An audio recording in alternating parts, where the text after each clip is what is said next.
Hi guys, this week we are going to be learning about Dr. Seuss and reading a ton of his books and doing a lot of fun things to celebrate him because it is Read Across America Week in celebration of Dr. Seuss because his birthday is tomorrow, Tuesday, March the 2nd.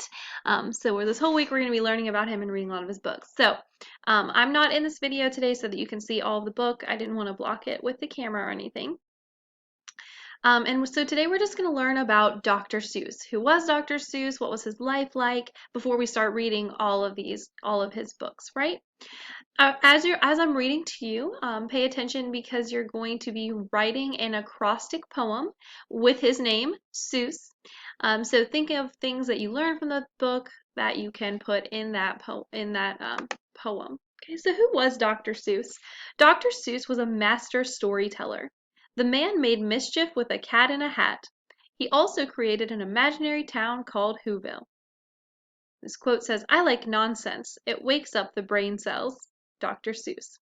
Fun fact, Seuss is supposed to rhyme with voice, not goose, so it's actually supposed to be Zoice. The doctor never minded that people mispronounced it. I don't know that I can even think of it that way because I'm just so used to hearing Seuss, but it's actually supposed to rhyme with voice. So, Zoice. Hard to think about it that way. For more than 50 years, the doctor created strange characters and charming rhymes to make reading fun. A creative kid.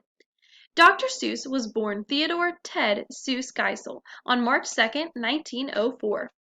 He grew up in Springfield, Massachusetts. His family ran a successful business there. We have another quote of his. It says, "Words and pictures are yin and yang." Dr. Seuss. So he said the words and pictures are supposed to go together. And this is Massachusetts, where he was born. Another fun fact, one of Ted's favorite comics was Crazy Cat. The cat in the strip led Ted to create his own cat character, which of course we know as the Cat in the Hat. As a boy, Ted enjoyed reading books and comics. His mom's bedtime rhymes made him want to write funny poems.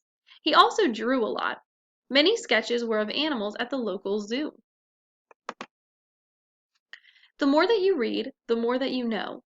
Excuse me, I'm starting with the quote. The more that you read, the more things you will know. The more that you learn, the more places you'll go. Dr. Seuss. After high school, Ted left for college. He studied English at Dartmouth College in New Hampshire. He became head editor of the school's magazine, the Jack-O-Lantern.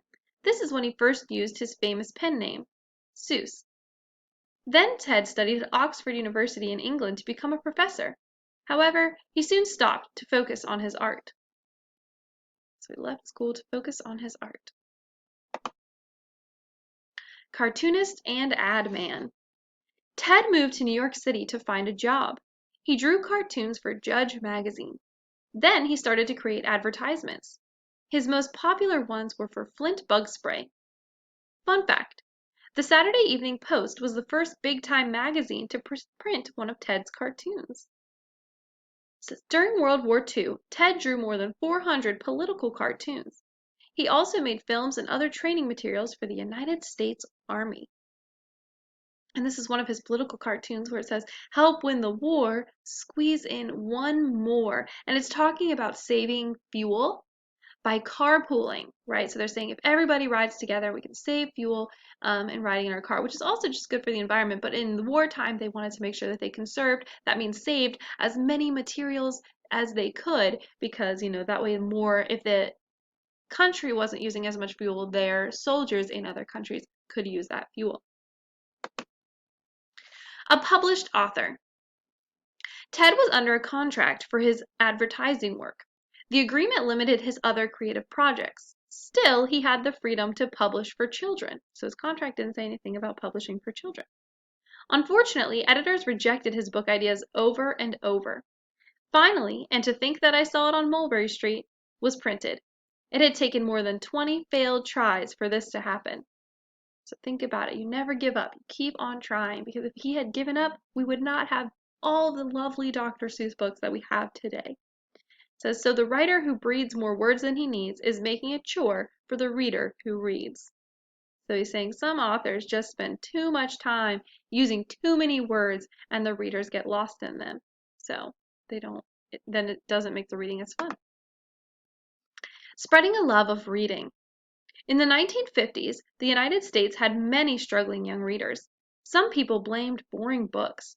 To respond, two publishers asked Ted to create a fun, easy read. Ted pulled words from a list for beginning readers. He used the 236 chosen words to write The Cat in the Hat. Kids and adults both praised the finished book.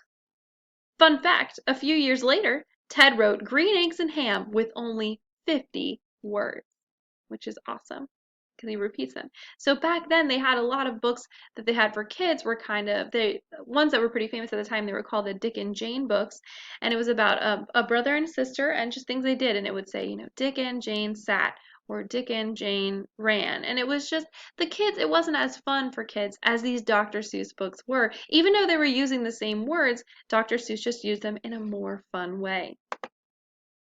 Ted's silly approach to writing attracted readers. He organized simple words into clever rhymes. He even made up new words, such as nerd. Did you know he made up that word? So, playful illustrations support his text and offer bonus details. They let readers see the grumpy Grinch, the Happy Who's, and other interesting characters. Strong outlines, motion lines, and bright colors help everything pop off the page. His quote says, "I think I could draw normally if I wanted to, but I see no reason to recreate something that's already created." So he says, "This is why I draw things the way that I do. There's no need to draw things the way that other people have because it's already been done." So here are some of his selected works. So in 1937, he wrote was published, "And to Think That I Saw It on Mulberry Street." He would have been 33 years old. In 1938, he published The 500 Hats of Bartholomew Cubbins. Then, in 1947, McElligot's Pool. Then, in 1949, Bartholomew and the Oobleck. In 1950, If I Ran the Zoo. Horton Hears the Who in 1954. The Cat in the Hat in 1957. So he had some other books before that. How the Grinch Stole Christmas, 1957. Green Eggs and Ham, 1960. One Fish, Two Fish, Red Fish, Blue Fish, 1960. The Lorax in 1971. And Oh, the Places You'll Go in 1990. So some of those are some of his big works, not his only works, but some of his bigger, more popular works. And we will be reading some of those throughout the week. Ted did not pack his books with text. Still, he found ways to say a lot with his words. Common themes include being good to yourself, good to others, and yourself. So he wrote books teaching those kinds of things. Fun fact, Ted received a special Pulitzer Prize in 1984 for his effect on reading, which is a big deal prize in the world of writing. Some of Ted's stories share his beliefs. He showed in Yertle the Turtle how a dictator is a villain, and a dictator is a leader of a country who doesn't give his people a choice. Um, they say that they're in charge, and you have to do what they say. And the people don't get a voice like they do in the United States. With the Lorax, he urged readers to care more about nature. And here's a pop culture connection down here in this. It says the book How the Grinch Stole Christmas has been adapted into many forms. The story hit television in 1966 with the famous Grinch cartoon I'm sure you've seen. The stage, which means it was a theater production, in 1994, and movie theaters in 2000 with the live action Grinch with Jim Carrey. And of course, we also know that in the past few years we have gained another version of the Grinch with and it kind of looks like it's an animated but not in the cartoon way like the original. So there's even another one on there. The magic remains. Ted passed away in 1991. However, his classics are here to stay. The books have a magic about them. They turn young children into book lovers. They push all readers to stand up for their beliefs. So, fun fact, What Pet Should I Get was first published in 2015. Ted's wife discovered the work after his death. So he had written this book, but it didn't get published until almost 20 years after he passed away. So, but he wrote it, so it's kind of like a fun discovery. So it says, for years to come, fans will celebrate Dr. Seuss Day on March 2nd, which is what we are celebrating this week because March 2nd is Dr. Seuss's birthday, and this week is Read Across America week, and so they always go together with that. So here's some important dates in his life. Nice text feature here of the timeline. So he was born on March 2nd in 1904.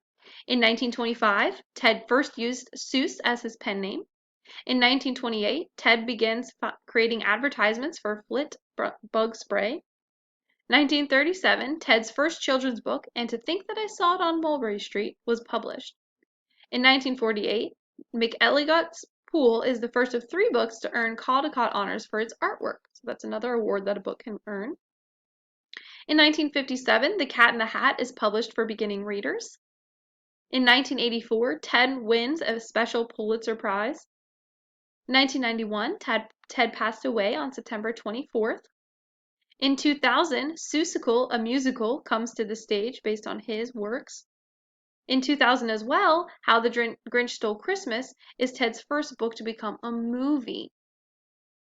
And then in 2004, Ted is awarded a star on the Hollywood Walk of Fame. And 2015, that What Pet Should I Get book is published. Now we know we've also gotten a couple more Dr. Seuss movies recently with The Lorax was also published or created, and that is based on one of his books as well. All right, and there are some TV shorts which I'll share with you throughout the week as you read the different books of some of them. Like later in the week, we're going to read The Sneetches, and there's a little video that goes along with that. And of course, we also know Horton Hears a Who, so a lot of things are being made from his work these days. So that was Who is Dr. Seuss, right? So a little background knowledge of him as we cover him throughout the week. So now you have to go and write an acrostic poem using some things that you learned about his life so far. Have a great rest of your day, friends.